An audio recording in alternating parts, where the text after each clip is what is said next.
What's up, everybody, and thanks for tuning in to another episode of Between the Cons. My name is Chris, and with me today, MasterMind-rebo. Hey, everybody, welcome. Thanks for listening. got really growly. Got my morning voice still a little bit. Welcome. Anyways, thanks for tuning in today. We're really excited to bring you a Topic Thunder episode on a Thursday. Yay. It's weird, but it's cool.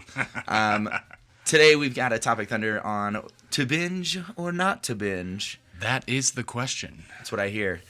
But really quick, before we get started, shout out to everybody that's hit us up on the internet this week. If you don't hit us up on the internet this week and you don't even know how, check out Between the Cons on Facebook, Twitter, Instagram, Snapchat, and yeah, I think that's it. I think that's all for social.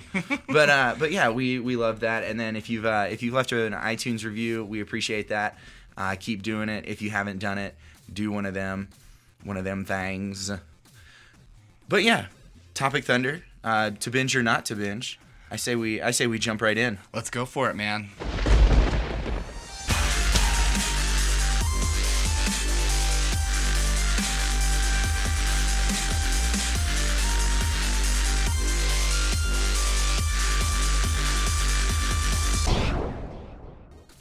So, to binge or not to binge, that is the question. We got a couple pros and cons on binging, specifically, obviously, TV shows. With the era of Hulu, Netflix, all of the streaming, Amazon Prime. Fantastic stuff. And a new era of television. Yeah, so we're getting a lot, and even some cable channels. TBS is the first one coming to mind with Angie Tribeca. They will release all episodes and do like a marathon on live TV. On live. So it's really interesting the era of binging, getting full seasons of TV shows all at one time. And so even connecting, HBO's now on Amazon Prime. Right. So it's like, that's already a subscription that you could watch a whole season on, but you're adding it to a much more viewer-friendly platform. Yeah, and even on top of that, you're thinking like, I think back to when the first TV shows that I really started getting into. Yeah. When they came out on DVD. Yes. So after they aired, they came out on DVD. You buy the DVDs, and even then, binge watching wasn't as readily available. Correct. Yeah. But now you have multiple seasons of like Scrubs, for example. Yes. Yeah. You go on Netflix, you click on Scrubs, you start on episode 1. When episode 1 is over, it automatically starts playing episode 2. Yep. So it's encouraging binge watching. It gives you that like 15-second break or something like that between episodes. So it's just a really interesting time we live in for TV, television shows. And I think that one thing that we kind of have to talk about is the good things and the bad things involved with binge watching. Yeah. So for you listeners, we broke it down for you, pros and cons, and each pro has its con. Yeah, it's inverse. It's opposite. It's bizarro, if you will. There you go. But the first pro is you get to watch on your own time. I know for me, that's huge. Oh my gosh. I have a really busy schedule. I mean, you do too. Yeah. So getting in front of the TV by 6 p.m. Mountain Standard Time, every show. like it's not gonna happen. Yeah. So I remember when you miss a show on live TV. Yeah. You go to the TV Guide channel. Or figure it out. You look on the website or grab a newspaper even, God forbid. And you had maybe one or two more chances throughout the week to watch it. To catch that rerun. Yep. Like back when reruns were like actually a rerun. Yeah. It's like, So you had those one, maybe two chances to watch, and then obviously DVRs came around, so you had the opportunity to record your show and watch it on your own time. Yeah. And I feel like that was our first, as like a society, that was our first, our first baby step into the binge watching that we have now. And it's so interesting just to like noticing like we were the generation more so than most that was Saturday morning cartoons. Oh yeah. Because it's like it was just that one time viewing of a new episode that you got to see. And I really think it goes into we've now all grown up. Yeah. We've all gotten jobs. We still want to watch amazing shows in our downtime. And so we've created something like Netflix. To cater to our busy schedules. Exactly. Yeah, and I think that it's really great. I know it's less than ideal in a lot of ways.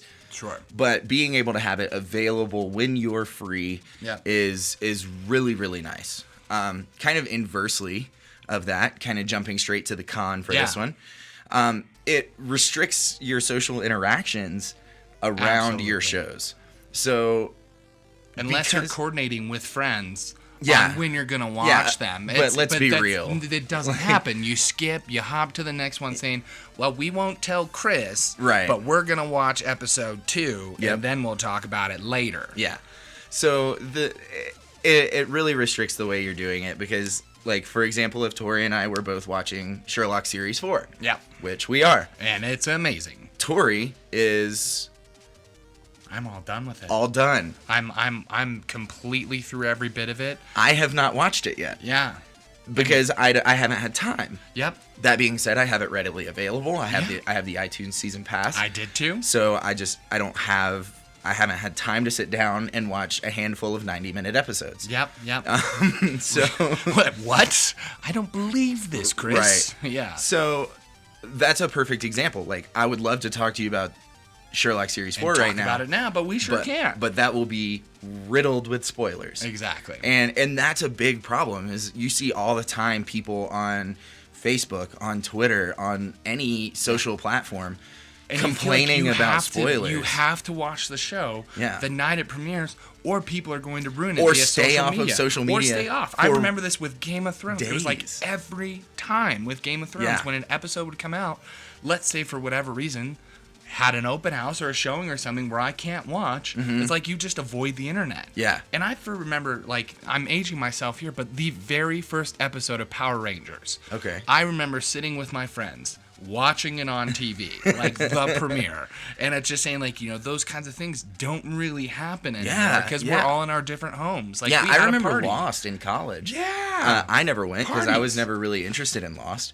But people had them. Like, all of my friends watched Lost. Yep. They always got together at our friend Lane's house, and it was like everybody brought snacks, brought drinks, and they would just hang out for an hour-long TV show. Yep. And so I think that it's kind of drawing us closer to a little bit of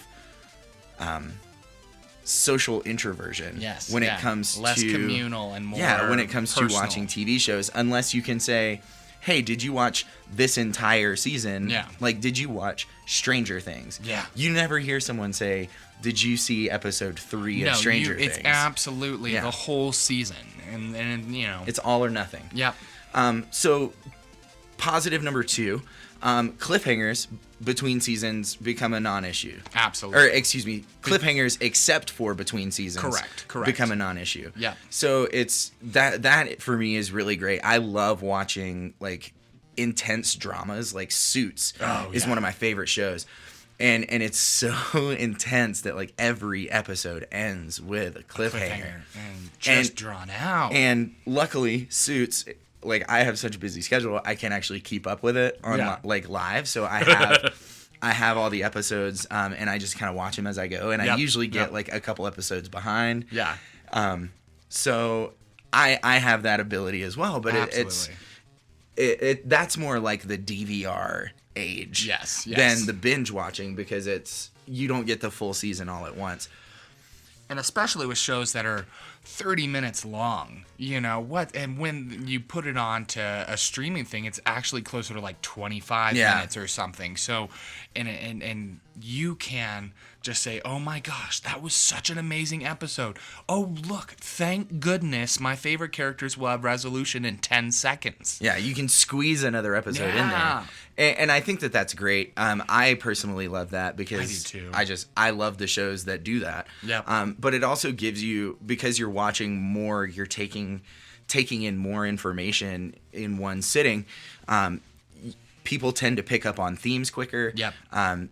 Faster, like get a faster understanding of the big picture for the season. Yep. And it makes like the developmental episodes is what I've called them in our notes. The developmental episodes make more sense and they're easier to connect. And what I mean by that are the episodes that if you watch them in the series, like week after week, there's always like an episode in there that just doesn't really seem to tie in. Yeah, and it's a buffer. Buffer to get you to the next That's thing. what it feels like. But really, those are like developing characters, furthering the plot through setup, which you can identify more easily when you're watching episodes back to back. Yeah. So that's a really, really great thing. But kind of inversely, it also eliminates suspense. Like when I have those episodes of Suits, for example, it ends on this like I remember one season ended on a huge cliffhanger of the main character was about to be outed as a fraud. Yeah. And I was so far behind in that show that the next season had already started on air. So I got to go, oh my gosh, he's going to be identified as a fraud. Holy crap. And immediately start episode 1 of the next season and find out what happened. So like, though that suspense was exhilarating and it was like infuriating. Absolutely. Anxiety forming. Yeah, I got to immediately do away with that. And that kills it for me. Because I mean, think about the Marvel movies. Yes. When one movie ends, we already know what the next slated movie is. Yeah. And people spend 6 months to a year talking about what's going to happen in the next movie, how it's going to tie in, all this kind of stuff. And I remember that stuff happening with shows. Yes. Like I honestly remember like talking at like in class at college to people about like what's going to happen on the next episode of Chuck. Like what's going to happen when season 4 comes back. Ugh. Like, oh my gosh, it was so great. But the episodes are meant to stand by themselves and create that anticipation. But when we're streaming and we're binge watching, it reduces the impact of reveals. Even I wonder for, cons, if we continue to be on this trend where we're creating a whole season at a time, I fear that the writers will even get in this scenario of kind of losing those cliffhangers, losing those moments in between the episodes, because even as we're adjusting, soon the writers will start adjusting as well, and it's just saying like, well, gosh, that really wasn't that great, and the only cliffhanger came at the end of the season. Yeah, I feel like it's gonna come back to bite us once we get past the fad, really. Yeah. Like once we start to identify, like, oh my gosh, this suspense drama only has suspense in the last 5 minutes of the final episode of the season. Yeah. And that's kind of self-inflicted. Yep. But I do still love that, as far as cons go, that we do still have some high-level shows, like Game of Thrones, for example. I watched that show, that they're still committing to just saying, we're going to do one episode a week, and leave that kind of tension in that. And because that's the thing, you want shows to create that emotion. The shows that really captivate us are the ones that really get you worried about the character and really feeling for it. And so if you just take that bit out, that's going to lose a lot of the flair for us, more geeky, nerdy people out there. And that'll be really hard. Absolutely. And I think that the last little point in the eliminate suspense con is that it reduces the impact of the reveals and the big moments. Absolutely. All of that kind of stuff. And that's kind of what you were saying. Yeah. But the last pro that we have, 3 and 3, quick and easy today. Yep. You get more satisfaction and faster. So you do get to consume these shows like Luke Cage. Yeah. Oh Luke my Cage, gosh. I mean, given I waited a little longer than I'd like to admit on Sure. starting Luke Cage, just because of work and life and marriage. wedding, You were, and all of that. I was stuff. gonna say that was right around the same time we Yeah. both got married. Yeah, so it was less than ideal from a binge watching perspective, Yeah. more than ideal from a life perspective. Yep. But Yeah, for our wives that are listening, we're very happy. we are got very married. happy. Yes. Yeah. But you get that satisfaction faster, and it seems like it's compounded as well. Oh, absolutely. Because you get the satisfaction of one episode, and you immediately tack on the satisfaction of another episode. Yep. So it's you just feel good doing it, which is really interesting because experts they've done studies and on experts have binge-watching. said that binge watching is equivalent to a pleasure activity like eating, drinking, having sex. Yeah. Which is really interesting to me because That it releases that level of dopamine and draws us into it. yeah, so you're getting like the chemical feeling of pleasure and excitement and like happiness while you're just watching a show. So the more you get to watch it, Yep. the better you feel, kind of thing. Yeah. Which sounds really sad. But again, we're creating a dependency on this kind of binge watching Yeah. to the point that more and more producers, writers, networks are getting on board and creating it because, gosh, even they're hooked on them. Like, they watch the shows. You better not believe that they're not binge watching themselves. Yeah. And it's just something where I really like you. If you're really caught into a show, the music, the score, all those moments are trying to create that pleasure activity. And the really good ones make that happen so that you, and especially when you can binge watch, saying like, I really need more of that. Yeah. And I think the inverse of that is you, and I don't really know how to equate to it other than like overindulging in anything. Like eating, like, I'll put it like this: eating a porterhouse steak. Oh, yeah. Like when you eat that porterhouse steak and you just like hoover it. Yeah. It is so good. It is delicious. It is so filling. You enjoy every bit of it. Yeah. But as soon as that steak is done, It's over. like it's out of your life. Yeah. Like you feel good for a little bit Yep. until you get hungry again. Yeah.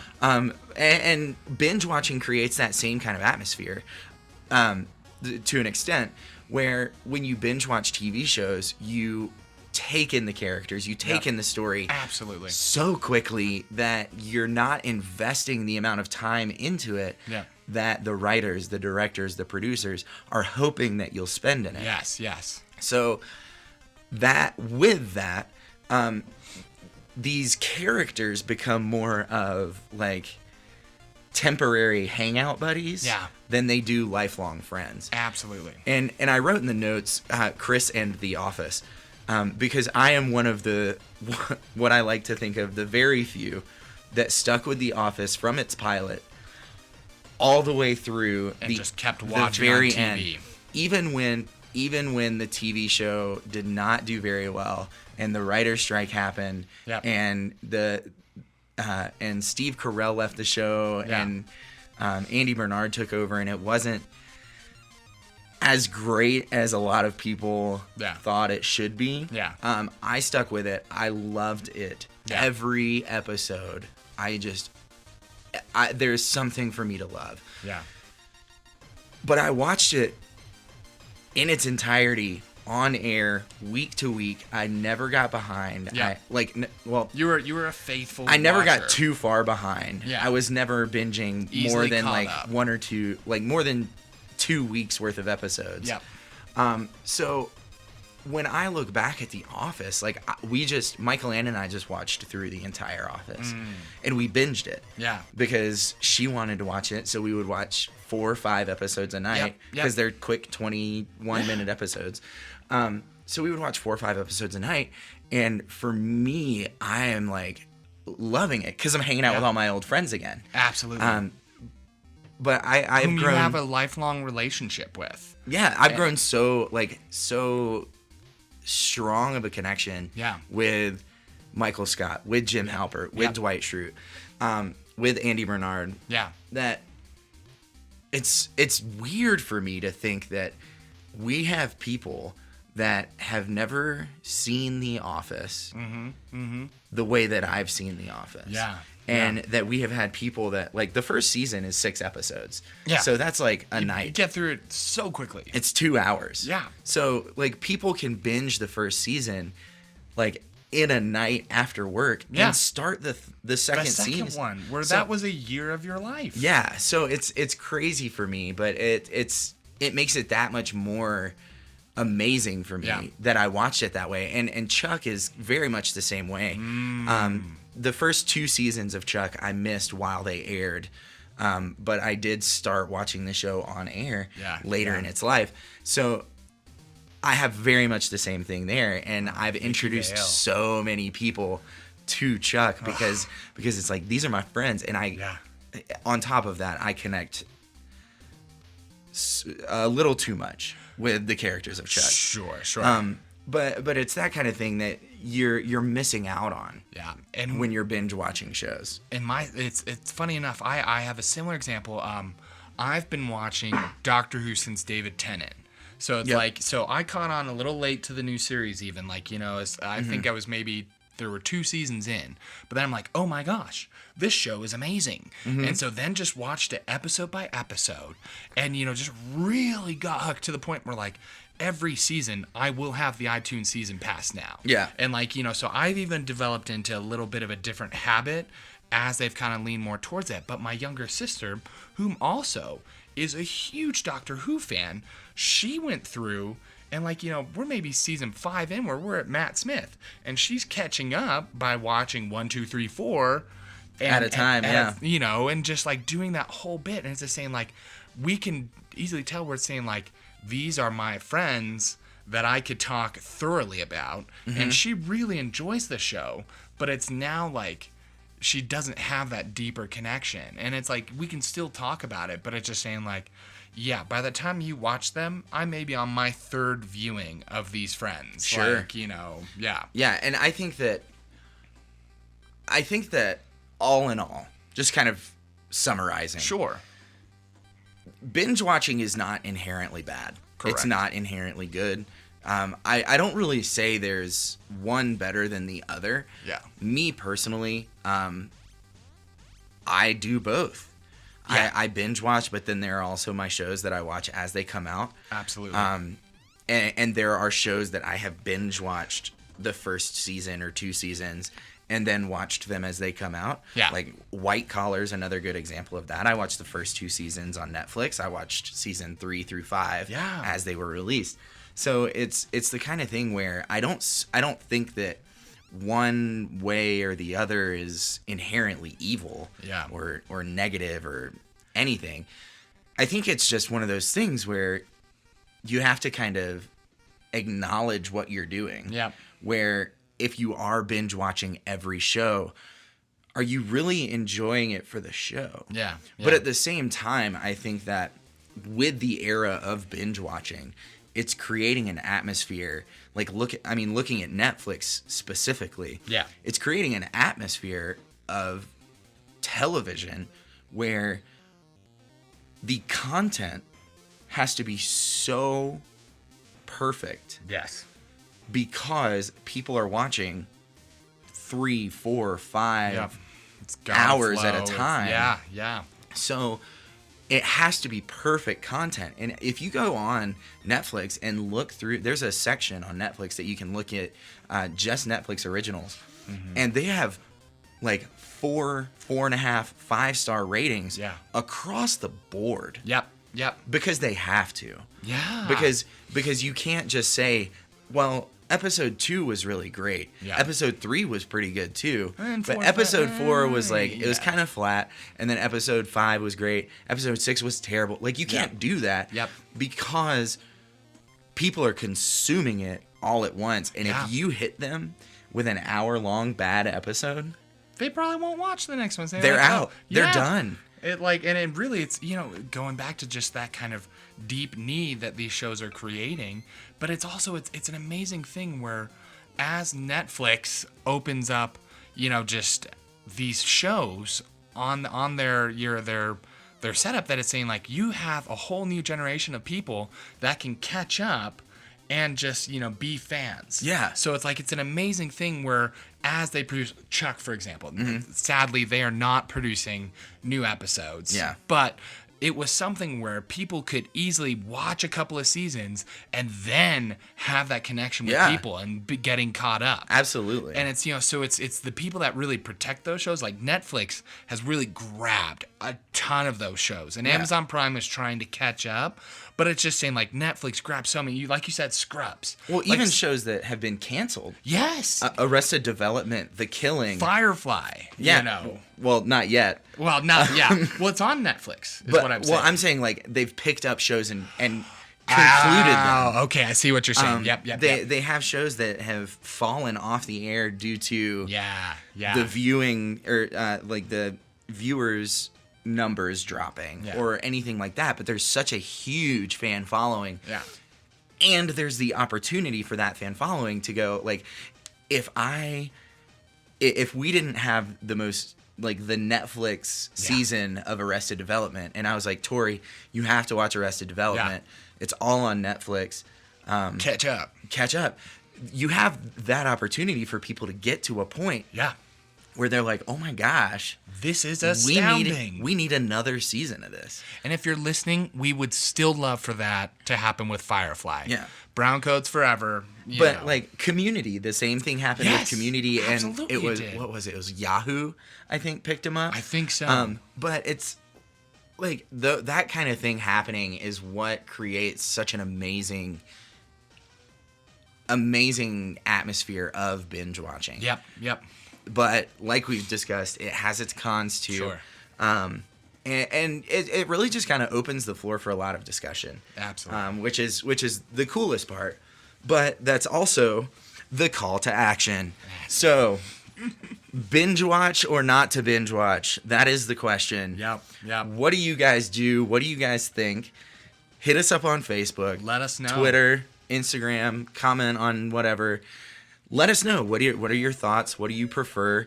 What's your ideal way of consuming your shows? Yep. But with all of that, we're going to jump into What's Your Jam? What's your jam?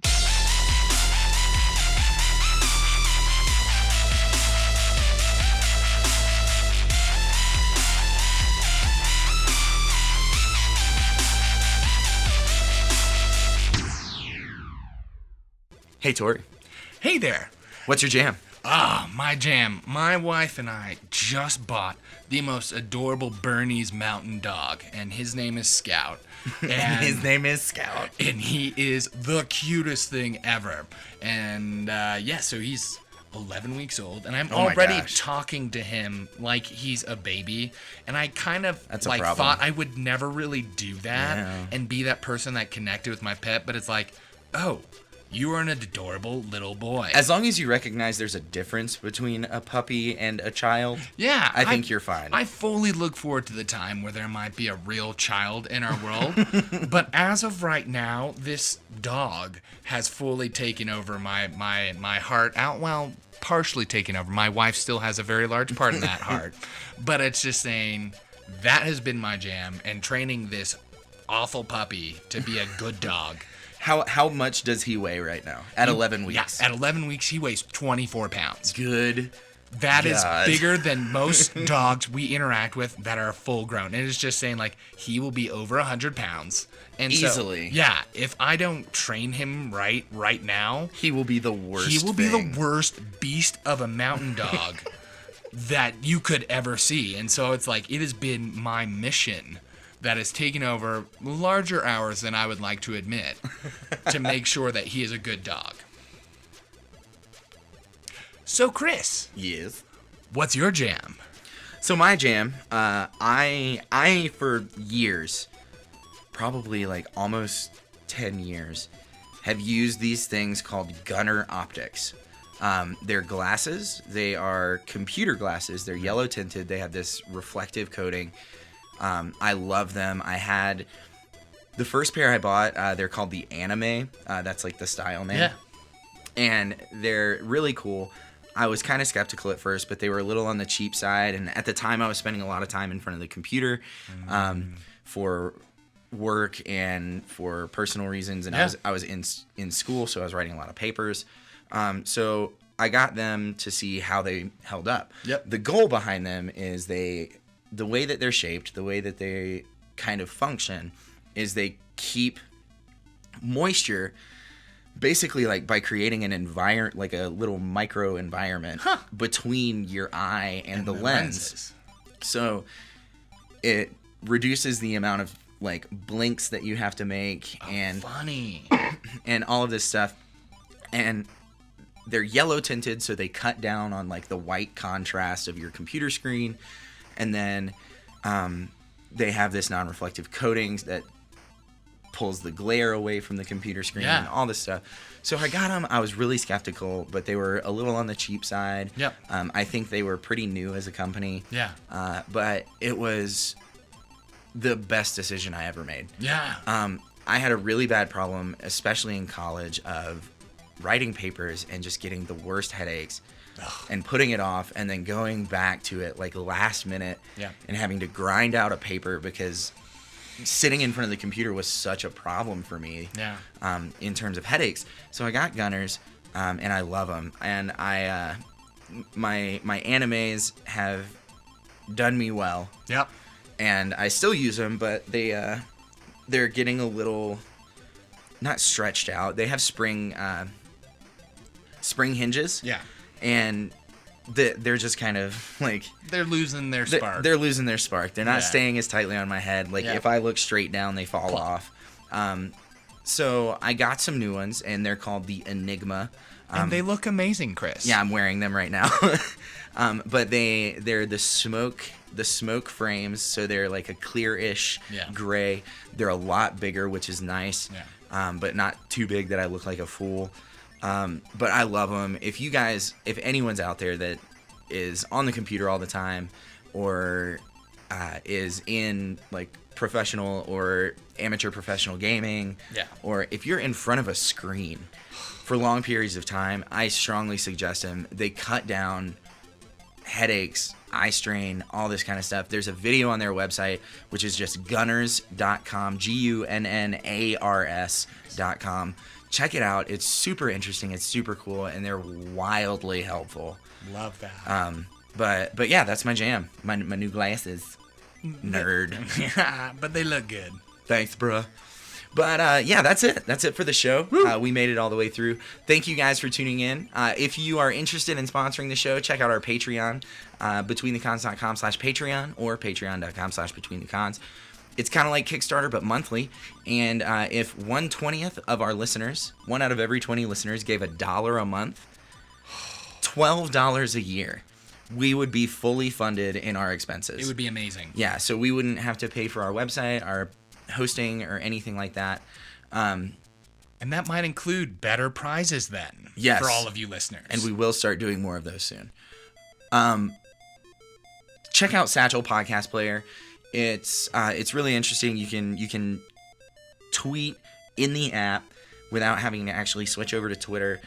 So you can interact with us, and you have the option to tip.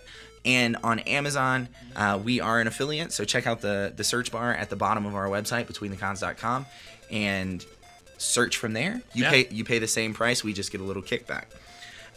Lastly, check out our website, betweenthecons.com, where you can stream our episodes online. Check out links to all of our social media. And then if you like our theme music, Afixa is the way to go. Woo. Check him out. But thank you guys so much for tuning in. We are done here today. We will be back on Monday. We're going to be hitting you with another Topic Thunder episode. And this time it's going to be about staying true to the source material. So, you guys have a great weekend, and we will talk to you on Monday. See you later.